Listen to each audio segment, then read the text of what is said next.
আর মাঝখানে ওই মহিলাটা নাকি, মাঝখানে মহিলাটা, সেই মহিলাটা যা বলছে সে যেন নিজের ভাষা না,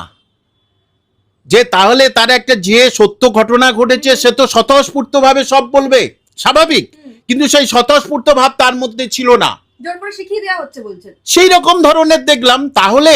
ওকে না নিয়ে আপনি তো আরো বহু পরিযায়ী শ্রমিক, তারা তো রক্তাক্ত হচ্ছে, মার খাচ্ছে, তাদেরকে নিয়ে আসুন,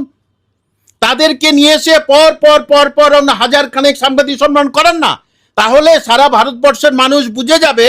যে আমরা অন্য ভাষাভাষীর মানুষ, আমাদের কিন্তু এবারে বিপদ আসছে পশ্চিমবঙ্গে। তারা ভাববে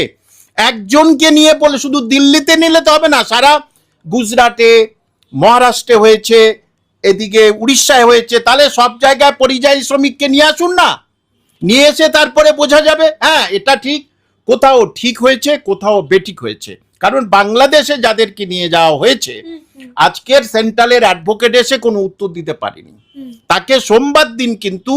সব প্রমাণপত্র নিয়ে আসতে হবে যে ওরা বাংলাদেশি, এবং বলেছে আপনার না হলে কিন্তু ওনার দুঃখ আছে কপালে, যে সুতরাং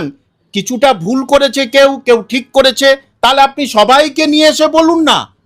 যে তোমার কি